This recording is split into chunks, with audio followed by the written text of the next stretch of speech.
Hello, welcome to Plutus IAS. आज हम बात करने वाले हैं प्रोफेसर शिवानी त्यागी मैडम से, जो कि फिलॉसफी की बेस्ट फैकल्टी मानी जाती हैं। अगर यूपीएससी क्लियर करना है फिलॉसफी ऑप्शनल से तो लोग जाते हैं प्रोफेसर शिवानी त्यागी मैडम के पास, राइट। सो मैम, ये बताएं कि फिलॉसफी ऑप्शनल जो है वो क्या सच में बहुत स्कोरिंग है या फिर एक मार्केट में हाइप है।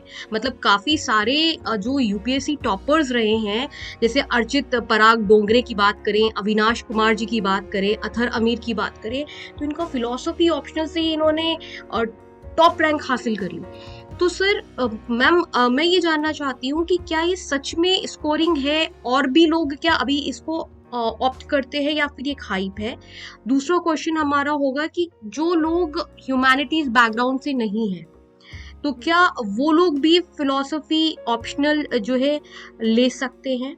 आप इस पे थोड़ा सा मेरे को बताएं। और आप जैसे कि प्लूटस आईएएस में आप फिलॉसफी ऑप्शनल पढ़ाती हैं और बच्चे आपकी क्लास को फेवरेट क्लास कहते हैं। आपकी क्लास में बहुत एंगेजिंग तरीके से पढ़ते हैं। करंट अफेयर्स भी आप लेती हैं सुबह मॉर्निंग में प्लूटस आईएएस में, और एथिक्स में भी आप काफ़ी अच्छी मानी जाती है। फिलॉसफी और एथिक्स जो है इंटरलिंक्ड सब्जेक्ट है। तो आप थोड़ा सा मुझे बताएं कि कैसे ये जो मैंने 2 क्वेश्चन पूछे और कैसे आपकी क्लास प्रोपगेट होती है, वो बताया मुझे। मैम, आपके इन 2 क्वेश्चन से ना मुझे एक कोटेशन याद आती है सोक्रेट्स की, जिन्होंने कहा था कि an unexamined life is not worth living. ठीक है, और यूपीएससी स्टूडेंट के लिए ना सबसे ज्यादा फिट बैठता है। अब मेरा एक सवाल है, जो भी यहाँ पे लिसनर्स मुझे सुन रहे हैं, कि एक सब्जेक्ट अगर आपको लॉजिकली सवाल पूछने का एक दायरे में रखता है, अगर आपको एक सब्जेक्ट ये सिखाता है कि कैसे लॉजिकली, क्रिटिकली, एनालिटिकली आपको आंसर देना चाहिए, ठीक है, तो वो स्कोरिंग सब्जेक्ट कैसे नहीं हो सकता है, राइट। अगर हम बात करें कि ये स्कोरिंग है या नहीं, इट इज एब्सोल्युटली स्कोरिंग। क्यों? क्योंकि एक तो सब्जेक्ट बहुत छोटा सा है, right, and another important part of this subject is that it is very static. ठीक है, रिपीटेड क्वेश्चन हमें यहाँ पर मिलते हैं, राइट। अगर हम 2025 का क्वेश्चन पेपर उठाकर देखते हैं तो यू विल फाइंड कि कांट को, जैसे हम एग्जांपल ले लेते हैं, कांट को बार बार रिपीट किया गया है। ह्यूम के साथ में, हेगल के साथ में, हचल के साथ में, 3 थिंकर्स के साथ में कांट को रिपीट किया है। नाउ आई नो कि कांट को हर बार पूछा जाता है, तो I will prepare my answer accordingly. मैं उसका आंसर पहले से प्रिपेयर करके रख लूंगी, मैं कीवर्ड्स प्रिपेयर करके रख लूंगी, मैं क्या करूंगी, एग्जाम्पल पहले से प्रिपेयर कर लूंगी। अब जब मुझे पता है कि कांट रिपीट हो ही रहा है, तो मेरा एक आंसर पहले से प्रिपेयर हो गया। तो जो आंसर 6 से 7 मिनट लेता है प्रिपेयर करने के लिए, now I am going to write that answer in 4 to 5 minutes. क्यों? क्योंकि सब कुछ तो पहले से ही मैंने लिखा हुआ था, राइट। स्पीड मेरी वहां से मेंटेन हो चुकी है। The moment I see Kant, I know what to write in this. उसके बाद में मेरे एग्जाम्पल्स प्रिपेयर हैं। तो जो मेरे वहां पे 1 या 2 मिनट बच चुका है ना, I am going to utilise those 1 to 2 minutes in that tough question. और अगर हम बात करते हैं ना फिलोसफी की, तो सिलेबस तो छोटा है ही, it is going to help you in interview as well. जैसे कि आपने भी मुझे बोला कि एथिक्स में इसका इंक्लूड है, राइट। और सबसे दूसरी इंपॉर्टेंट पार्ट ये है कि जैसे हम लोग बात करते हैं किसी और सब्जेक्ट की, ठीक है, अगर हम एंथ्रो की बात उठाते हैं या फिर हम सोशो की उठाते हैं, करंट अफेयर्स की हमें बहुत ज्यादा रिक्वायरमेंट होती है, राइट। बट फिलोसफी में सबसे अच्छी चीज ये है कि हमें करंट अफेयर्स की रिक्वायरमेंट ही नहीं है, राइट। सो एथिक्स में you can not write with ethics का पेपर या फिर ऐसे का paper without these philosophers, right. So even if you are opting for optional, philosophy optional या फिर नहीं, आपको पढ़ना ही पड़ेगा, है ना। So when we talk about philosophy optional, सबसे इजी सब्जेक्ट है। फिलोसफी से आप कभी नहीं भाग सकते अगर आप यूपीसी के स्टूडेंट हो तो, राइट। आपको इंटरव्यू में, अगर इंटरव्यू में कितने सारे आप क्वेश्चन देखोगे जो हमेशा कोटेशन से पूछ लिए जाते हैं, किसी थिंकर का नाम दे दिया जाता है, right. So you have to read these thinkers, right. तो फिलोसफी ऑप्शन उठाना मतलब कि आप एक बर्डन हटा रहे हो, because when we talk about optional, UPSC के लिए ऑप्शनल सबसे ज्यादा इंपॉर्टेंट होता है। It's like a game changer we are talking about, right. और आपने जो नाम मुझे बोले हैं, Avinash, right, so these people are like great example, जिन्होंने देखा है कि you know it's very easy. उन्होंने 319 और 320 से ज्यादा स्कोर किया है ऑप्शनल में, राइट। और अगर हम ऑप्शनल में इस नंबर की बात करते हैं तो ये बहुत बड़ा फैक्टर क्रिएट करता है, रैंक में भी और उसके साथ साथ कैरेक्टर में भी, right. So this is why philosophy optional is considered nowadays a very important subject. और उसके बाद में मेरे पास में अभी अब कुछ टाइम की बात कर रही हूँ मैं, टेस्ट सीरीज में एक बच्चा आया जो कि मेडिकल साइंस का बच्चा है, राइट। अब वो उसने अपने इस बैकग्राउंड के साथ में उसने मेडिकल साइंस का ऑप्शन उठा लिया, right, and he like gave at least thrice paper, right, in that optional, but वो स्कोर ही नहीं कर पा रहा था, right. And this time he is going to give his philosophy option and he is very sure कि वो बहुत अच्छा देने वाला है उसका पेपर। कि वो सारे रीजन जो मैंने मेंशन किए उसी रीजन के साथ में उसने फिलोसफी ऑप्शनल को चूज किया and is very very positive with that and I am also hopping कि उसका ऑप्शनल जो है इस बार अच्छा जाए और वो भी यही उम्मीद में है। बट अगेन दूसरा सवाल यही आता है कि एकेडमिक बैकग्राउंड का क्या करे, तो बिल्कुल जीरो नॉलेज, कोई जरूरत ही नहीं है तुम्हें इसमें, ठीक है। एकेडमिक बैकग्राउंड भी कोई मैटर नहीं करता है। तो अगर हम फिलोसफी ऑप्शन की बात करें तो there are plenty of examples जहाँ पे आपको देखने को मिलेगा कि 319 320 से ज्यादा बच्चे अब स्कोर कर रहे हैं इस चीज में। तो मैम जैसे कि मैंने आपको कहा इसमें आप जो है फिलॉसफी ऑप्शनल की सबसे ज्यादा पसंदीदा फैकल्टी बन गई हैं। मतलब बहुत सारे बच्चे जो है आपके पास आते हैं और कहते हैं कि नहीं एक बार अगर कोई आपके पास आ जाता है तो कहता है कि फिलॉसफी तो प्रोफेसर शिवानी त्यागी मैडम से ही पढ़नी है। मतलब मैडम आप ऐसा क्या करती हैं कि बच्चे जो हैं वो आपके पास टिक जाते हैं? ऐसा आपकी क्लास में और भी तो लोग हैं, मैं नाम नहीं ले सकती हूँ इस चैनल पर, लेकिन और भी लोग हैं जो कि यूपीएससी फिलॉसफी ऑप्शनल पढ़ाते हैं और आपसे पहले से पढ़ाते हैं। आप यंग हैं, एनर्जेटिक हैं, और उसके बावजूद भी ऐसा क्या आप नॉलेज बच्चों को देती हैं जो बच्चे आपकी क्लास को बहुत पसंद करते हैं? ऐसा क्या आप में अलग है? आप दूसरों से किस तरीके से अपने आप को डिफरेंशिएट करते हैं? क्यों आप best faculty of UPSC philosophy हैं? यूपीएससी अब ना डायरेक्ट क्वेश्चंस नहीं पूछता है। UPSC is not interesting knowing definitions, ठीक है, कि मुझे ये डेफिनेशन दे दो, वो डेफिनेशन दे दो, राइट। यूपीएससी जानना चाहता है what exactly you are thinking, if you are put in certain condition या फिर position, what you are going to do, ठीक है। अब यूपीएससी एनालिटिकल चीजें पूछता है, क्रिटिकल चीजें पूछता है, right. And I give my student safe environment where they can discuss, where they can present their ideas, as philosophy is all about that, right. अगर आप बाहर, जो आपने बोला कि बाकी से आप कैसे अलग है, अगर आप बाहर जाएंगे, right, and you see other teachers, तो आप वहां पर देखोगे कि they are engaging themselves in those kinds of topic जहां पे यूपीएससी इंटरेस्टेड ही नहीं है उस चीज पे, right. We are discussing philosophers comparing with the current affairs, ठीक है। क्यों? क्योंकि देखो सारे ही बच्चे, the person next to you is reading the same NCERT book, right. अब वो सेम जीएस पढ़ रहा है, सेम एनसीईआरटी लिखना है, बट तुम्हारा आंसर डिफरेंट होना चाहिए। So your answer will be different with two conditions. पहला तो तुम्हें थिंकर्स का नाम डालना पड़ेगा एग्जांपल्स में, दूसरी चीज करंट अफेयर्स में लिखने पड़ेंगे। अब उसका लिखने का भी ना एक एग्जांपल होता है, उसका लिखने का भी एक स्ट्रक्चर होता है, राइट। अब वो स्ट्रक्चर मेरी क्लास में सीखने को मिलेगा, राइट। मैडम जैसे आज मुझे माफी चाहती हूँ बीच में इंटरप्ट करने के लिए, जैसे कि मैंने सुना है, जितना मुझे जानकारी है कि बच्चे बताते हैं कि फिलॉसफी में तो आंसर राइटिंग बहुत अच्छी होनी चाहिए, तभी आप अच्छा स्कोर कर सकते हो। तो आप इस चीज को जब आप आंसर राइटिंग में इंकलकेट करते हो इन चीजों को, तो उसका एक अलग लेवल ऑफ इम्पैक्ट जो है वो होता है। मतलब आंसर राइटिंग इसमें ये कोई रटने वाला बंदा नहीं कर सकता है, फिलॉसफी ऑप्शन कोई रटने वाला नहीं, उसकी एब्स्ट्रैक्ट थिंकिंग होनी चाहिए और उसकी कंसेप्चुअल क्लैरिटी विकसित होनी चाहिए, डेवलप्ड होनी चाहिए, तभी वो अच्छा कर सकता है। तो आंसर राइटिंग के में आप प्रीवियस ईयर क्वेश्चंस को मिक्स करती हैं, ये भी बच्चों को बहुत अच्छा लगता है, क्योंकि उनको एग्जाम निकालना, उनको पीएचडी नहीं करना है, शायद यही एक बड़ा कारण है। जी बिल्कुल मैम, देखिए फिलॉसफी में ना एक बहुत बड़ा फैक्टर है जो बाकी टीचर्स जो है मिस कर जाते हैं, that is connecting theories, connecting philosophers, connecting papers.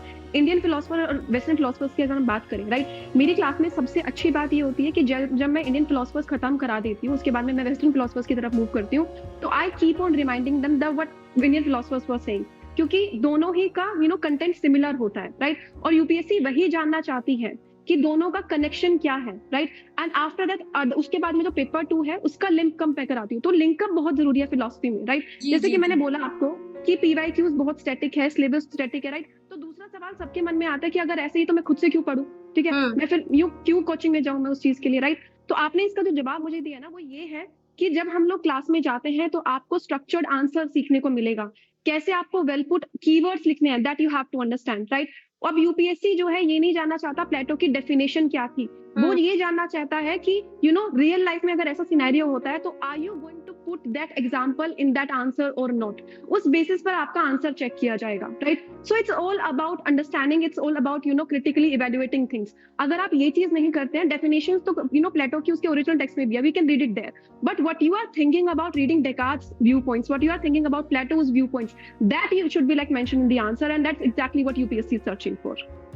वैसे तो प्लूटस आईएएस की खासियत ही यही है कि यहाँ का बैच साइज बहुत छोटा होता है, जो कि प्लूटस आईएएस को दूसरी कोचिंग इंस्टीट्यूट से अलग बनाता है। जहाँ दूसरी कोचिंग इंस्टीट्यूट में एक बैच में 400-500 बच्चे होते हैं, यहाँ पर ऑप्शनल में या जीएस में सब में 30 से 40 बच्चे से ज़्यादा रखे ही नहीं जाते ताकि 1-to-1 इंटरेक्शन मिले। इसलिए प्लूटस आईएएस जो है बेस्ट आईएएस कोचिंग है, और ऑप्शनल मैक्सिमम ऑप्शनल पढ़ाने वाली कोचिंग इंस्टीट्यूट पूरी यूपीएससी इंडस्ट्री में सिर्फ प्लूटस आईएएस है।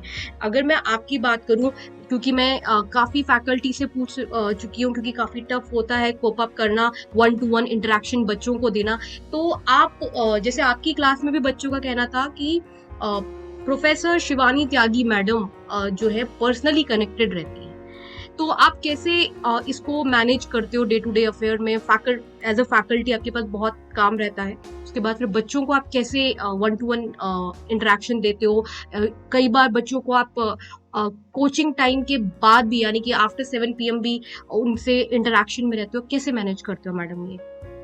Ma'am, see, this UPSC journey itself is very tough, right? I've been there now, so I exactly know how it feels, right? So it's like a burden on students, right? So they are totally, I will not say कि dependent है वो, right? But they are, searching some place जहाँ पे वो खुद को basically present कर पाए, right? So I feel this is my responsibility being a teacher कि मैं उनको वो एक safe space दे सकूँ जहाँ पर वो अपनी आंसर राइटिंग के साथ साथ में वो अपना basically evaluation मुझे दिखा भी सके, right? And that's exactly what I'm giving to them.